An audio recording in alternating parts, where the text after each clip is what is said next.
Every movement begins with a mirror, and the truest ones also end with a mirror as well.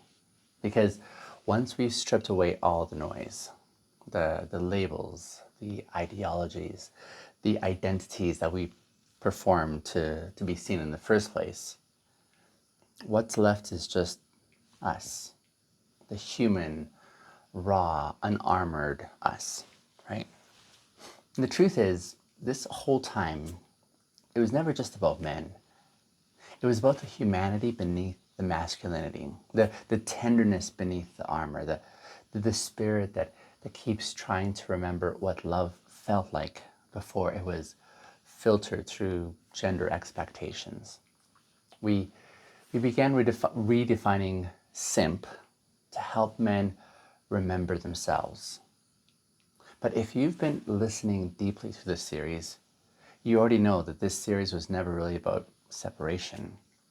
It was far more about reintegration, because the opposite of the patriarchy is not matriarchy, it's maturity. And the opposite of dominance is not submission, it's more so being present. See, that's where we're headed now. What if healing isn't just a gender project, but more so a human one? Because listen, integrity doesn't just belong to men, and intimacy doesn't just belong to women. I mean, they belong to whoever is courageous and brave enough to live honestly. We've seen men who crumble under the pressure of performance, right? We've seen women who harden under the weight of survival. We've seen both really bury themselves in roles that keep them safe, but not necessarily seen. And maybe that's been the real crisis all along. Not men versus women, not masculine versus feminine, but humanity versus its own unhealed fear.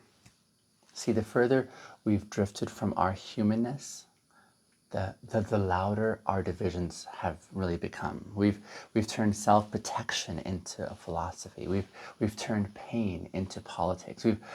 We've turned misunderstanding into an identity. But here's what's wild though. The more that you learn to see like yourself without the shame, the more impossible it becomes to dehumanize anyone else.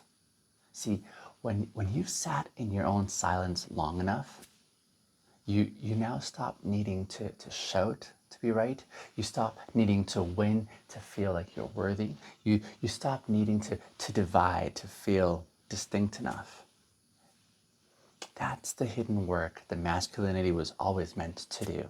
To, in essence, return us to the kind of strength that doesn't really require any superiority. Men were never meant to be walls.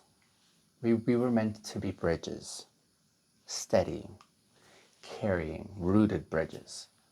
And you can't be a bridge if you're afraid of connection. You can't be, you can't even lead healing if you're addicted to a form of hierarchy.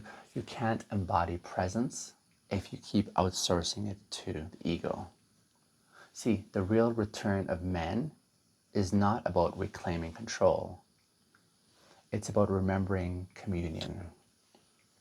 Throughout this series, we've been dismantling quite a few myths. We've peeled back the performative layers, right? We've reclaimed the pejorative word simp and made it an acronym for strength in mastered presence, right?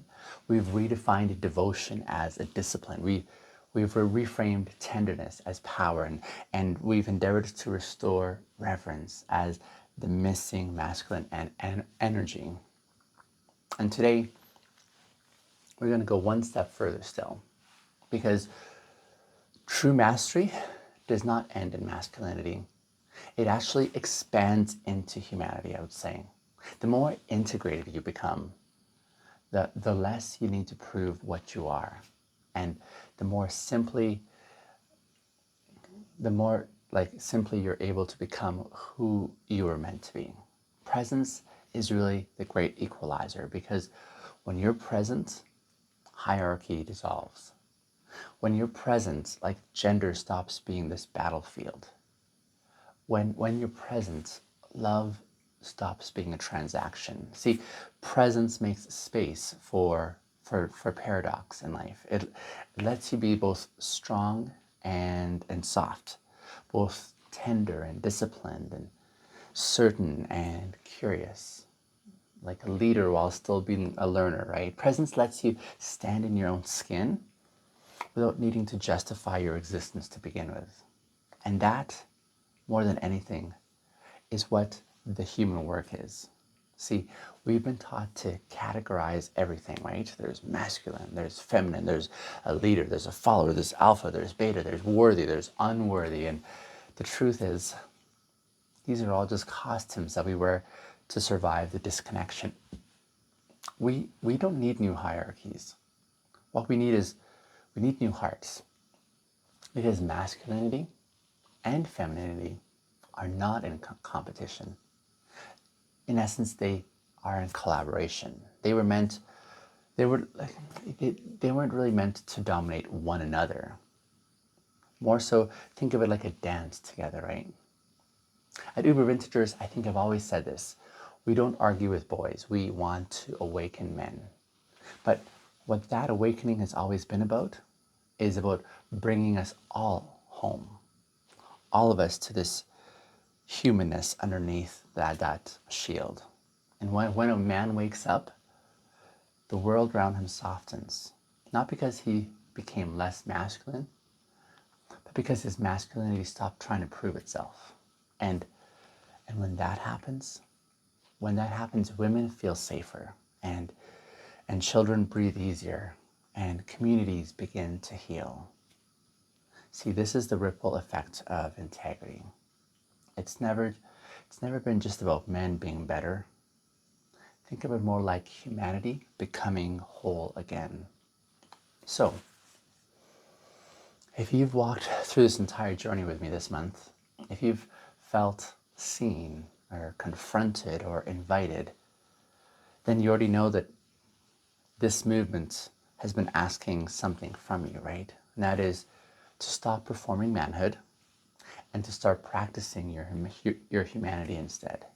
To stop using your pain as armor, and to start using your pain more as an understanding.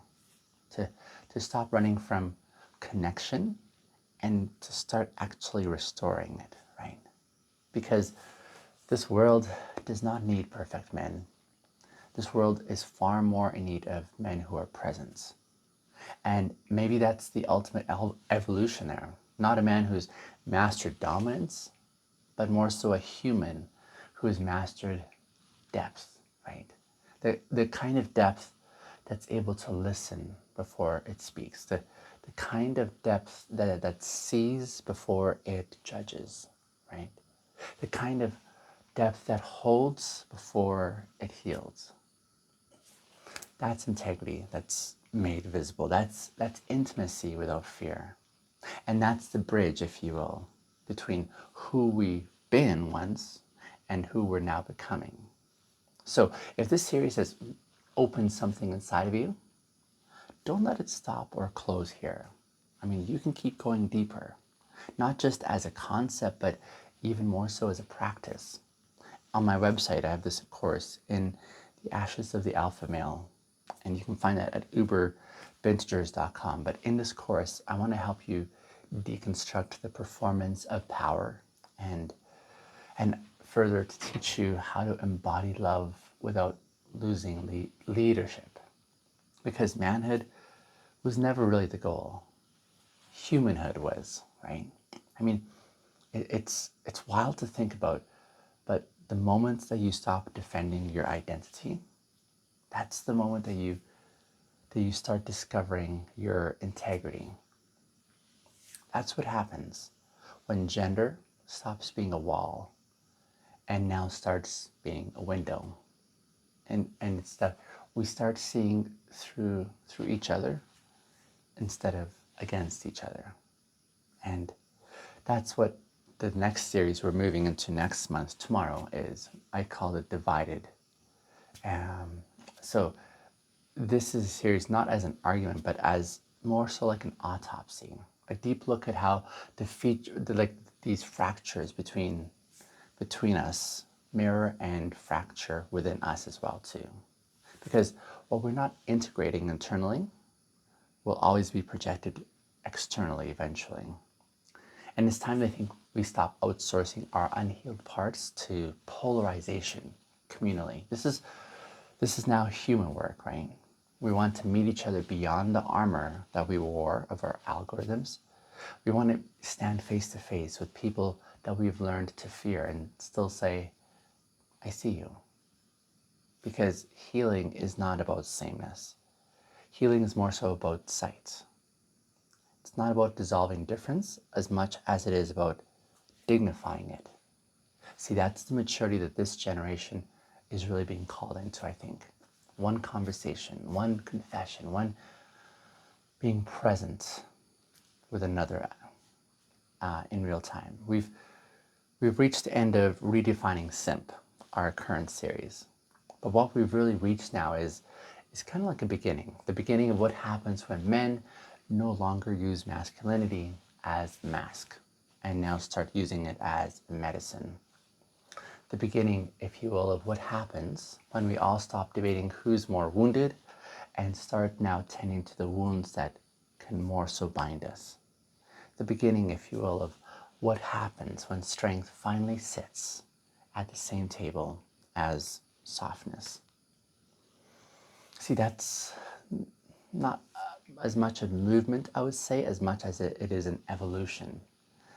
The human work of presence means that you stop running from the silence and you let yourself now be seen without scripting it. You let others with differences in without having to demonize them.